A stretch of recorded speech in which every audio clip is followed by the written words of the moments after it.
All right, we are still in our EOG review for week 4. Today is day 4. So for day 4 and day 5, we will be splitting up text features and discussing half of them today and half of them in your next lesson. We've done this pretty recently, so we're going to go pretty quickly.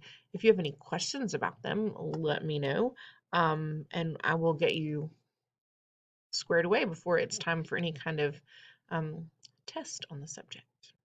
Okay, here we go. So we are focusing on text features.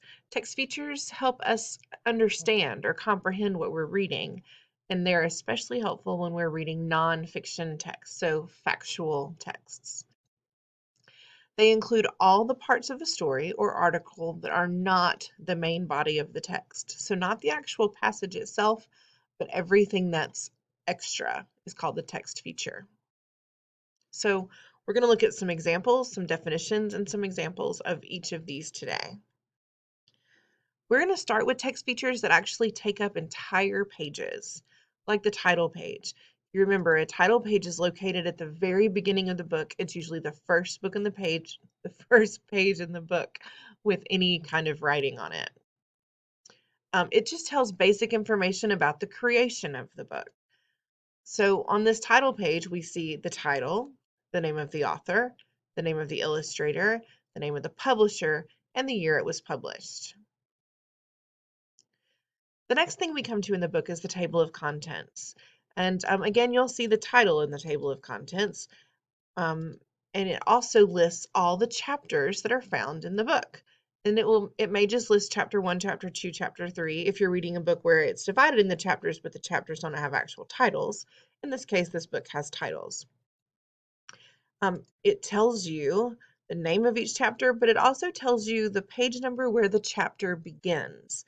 So we can tell that chapter 1 begins on page 3 and probably ends on page 6 because Habitat begins on page 7. Now we're going to move to the back of the book and we're going to talk about the index. It helps a reader quickly find a certain topic in the book. So we have this book that's all about frogs. And if I just want to know about its skin, then there's probably not a chapter called skin.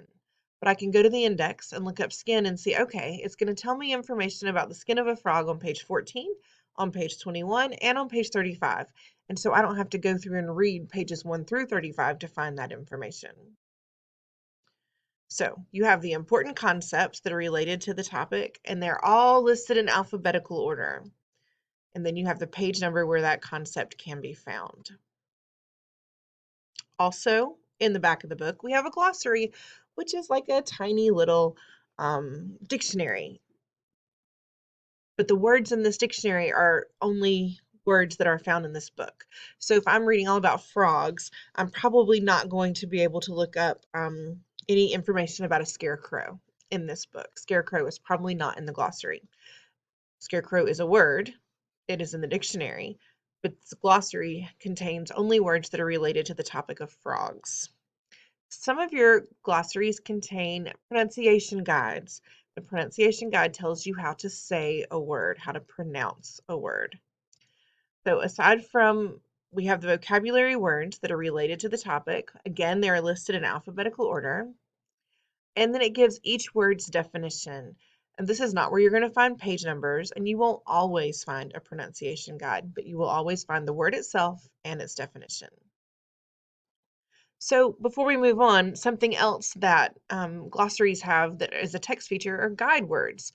They're sometimes found on glossary pages, and they're always found on dictionary pages.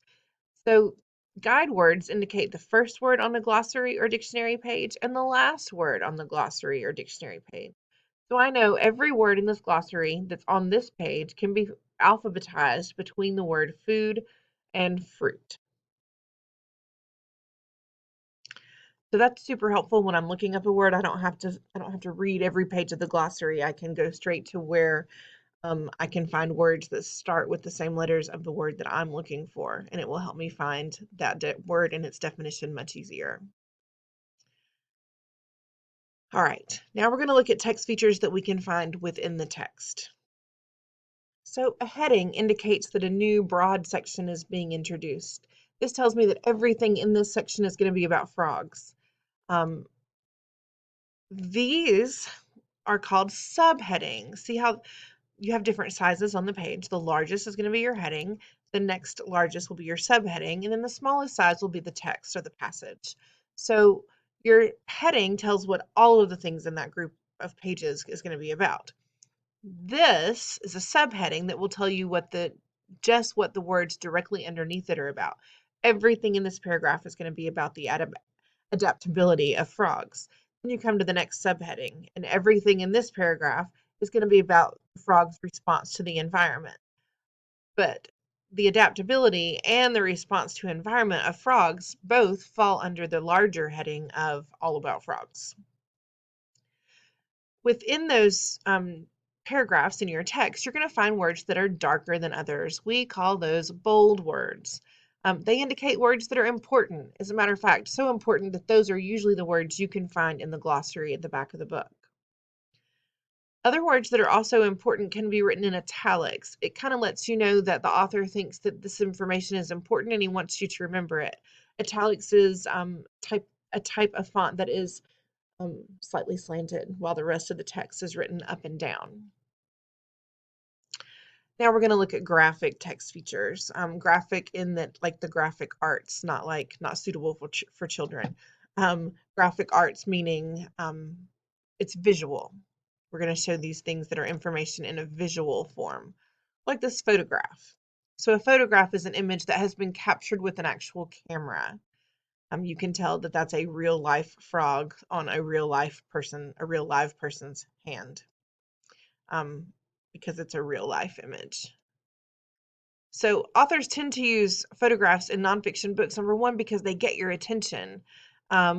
Number two, because they want to display real life examples to help you understand the topic. When they can't get a photograph, or when you want to show something a little bit different, you might just use an illustration, which is an image that has been drawn by hand. Again, we see what a frog looks like.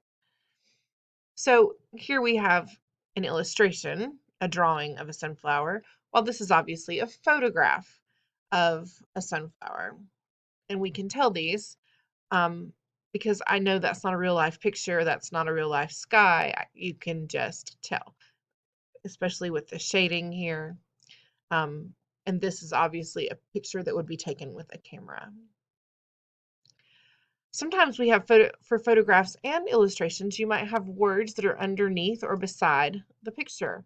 And this, it's near the picture. It could also be on top of the picture, above the picture. But this is called a caption, and it simply just gives you more information about that photograph or illustration.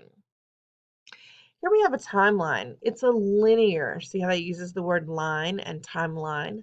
It's a linear representation of important events in the order that they occur. So this is at the very beginning of a frog growth cycle, and this part of the cycle takes about 6 to 9 days. And then you move on to this part that takes 7 to 10 days, and this part that takes 4 weeks. And it continues on. This is a vertical timeline because it follows a top to bottom path. That's not what we normally see. We normally see a horizontal timeline, and the line follows a left to right path. So February to March to April to May to June. And you can see the growth of these flowers through those months. And that is where we're going to stop today. We have about 11 more text features to talk about, but we're going to do those tomorrow. What I need you to do now is go play the booklet, because it is an amazing review of what we just did. And once you finish the booklet, I need you to complete the graded assignment. If you have any question at all about the graded assignment, don't submit it. Go back and watch this video again. It will show you the answers, I promise. You will not be sorry that you did it that way, I promise. Okay? If you have any bigger questions, let me know and I'm happy to help.